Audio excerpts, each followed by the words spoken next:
कि पंचायत राज दिवस को मार्च 5 तारीख रु एप्रिल 24 तारीख को घुंचाइबा एवं मार्च 5 बदल रे एप्रिल 24 तारीख रे पंचायत राज दिवस ओडिशा रे पालन हबो बोली राज्य सरकार को निष्पत्ति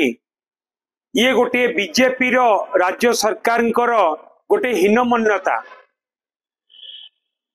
बिजू बाबूंकर एही पंचायत राज दिवस 3 दशंधि धरी पालन है आसुची ओडिशा रे एवं जेते बेले 2000 मसीहा रु 2009 मसीहा पर्यंत बीजेपी रो मेंटो सरकार थिला सेते बेले मध्य आमे ओडिशा रे मार्च 5 बिजू बाबूंको जन्म जयंती दिन पंचायत राज दिवस पालन करी आसुतिलु। बिजू बाबू जने स्वाधीनता संग्रामी थिले, जने राष्ट्रनीतिज्ञ थिले एवं भारत वर्ष रे सी एपरी एक नेता थिले जहांको मृत्यु रे जहांको देहांत रे 3 गोटी देशर पताका तांको ऊपर पका जाइतिला एवं ओडिशा रो विकास रो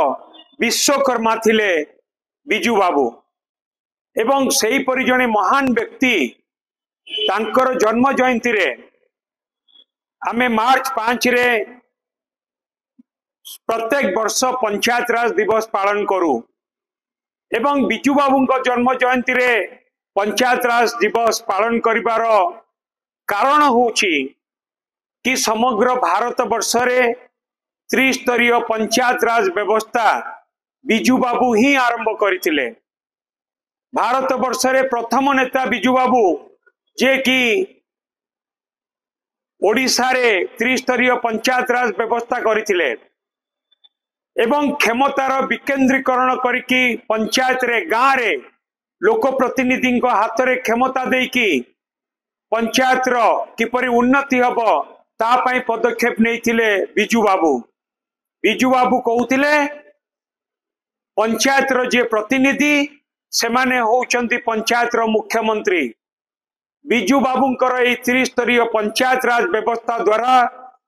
पंचायत रे सरपंच, पंचायत समिति सभ्य एवं जिला परिषद गठन करिबा सृष्टि हेतिला एवं क्षमतार विकेंद्रीकरण हेतिला। ग्रामांचल विकास रो गोटे बाट फिटितिला बिजू बाबूंको द्वारा जे कि प्रथम समग्र भारत वर्ष रे बिजू बाबू ही प्रथम व्यक्ति जे ओडिशा रे पंचायत राज व्यवस्था आरंभ करथिले। त्रिस्तरीय पंचायत राज व्यवस्था केवल सेतिकी नुहे, बिजू बाबू होचंती भारत वर्षर प्रथम व्यक्ति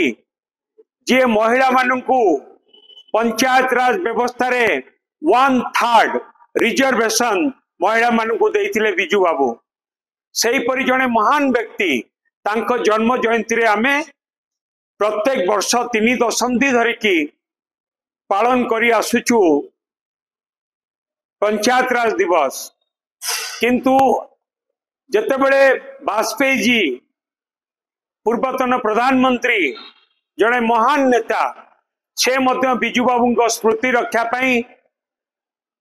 भुवनेश्वर रे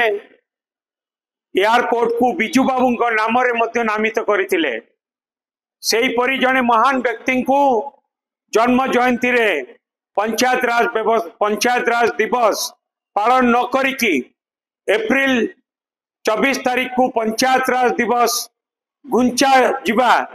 बिजू बाबूंको प्रति गोटे अपमान एवं ओडिशा प्रति अपमान, ओडिशार प्रत्येक जनसाधारण को पई अपमान। जो माने बिजू बाबू को भल पाती एवं जो मानक